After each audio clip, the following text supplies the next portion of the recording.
It's now time to reflect on this week's Sunday Gospel.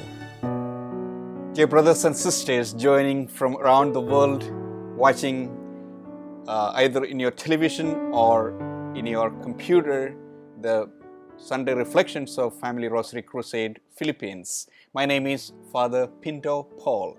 I'm the International Director of Holy Cross Family Ministries. The rich young man comes to Jesus looking for assurance of salvation. What must I do to have eternal life? It's a question that almost every person has pondered. Will I be saved? Will I go to heaven? John Calvin and other founders of Protestantism reacted against the corruption they saw in the Catholic Church and wanted to find a way to be sure of eternal life, like the rich young man.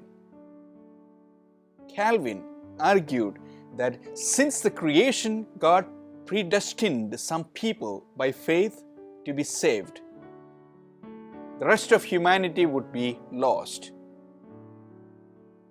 Calvinists soon wanted to know how they could be sure they were saved among the elect of God on the right path to salvation. They began to teach that strict and right behavior indicated who were the chosen to be numbered among the elect. So this meant no dancing, no drinking, swearing or gambling. You need to work hard, save your money, and carefully observe the 10 commandments. Cleanliness is next to godliness. Soon they threw out all the sacraments, feasts like Christmas and birthdays and saints' days, and devotion to Mary and the saints and angels. This led to a bleak and sorry understanding of the Gospels. We became sinners in the hands of an angry God and lived in fear of the wrath of God and eternal damnation.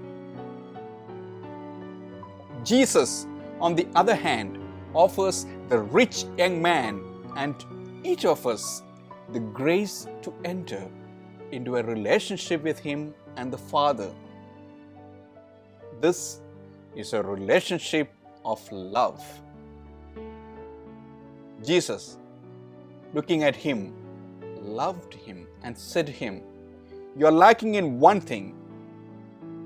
Go and sell what you have and give to the poor, and you will have a treasure in heaven. Then come, follow me." Who knows, he might have become a great apostle like Peter and Paul, or James and John, or Matthew or Luke. But there was an obstacle he could not overcome. For him, it was wealth. For each one of us, it might be pride, or envy, or lust, or anger, or some hurt that is unforgiven and unhealed.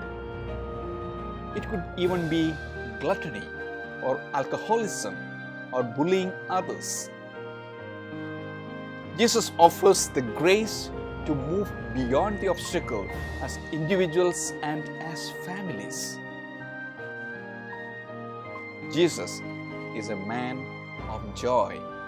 He experienced, appreciated, and celebrated a whole range of human joys. He admired the birds of the sky and the lilies of the field.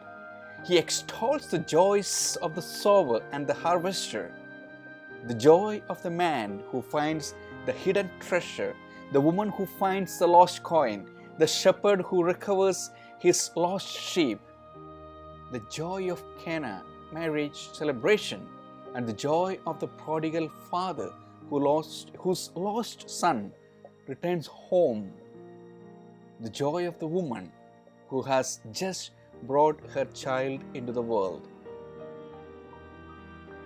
The joy of the kingdom for all who enter replaces every sadness and emptiness. It radiates from the joyful heart who delights that little ones have received the revelation of the kingdom which remains hidden from the wise and able.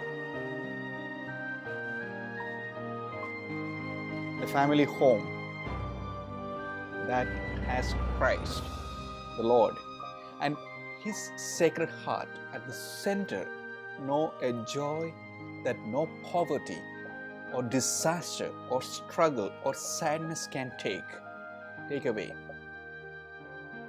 Say grace before every meal. Bless your children with the sign of the cross as they leave for school and return home. Take a few moments to pray with them for grandparents, relatives, friends, neighbors before saying a prayer of blessing over each child. The family that prays together stays together. God bless you and your families.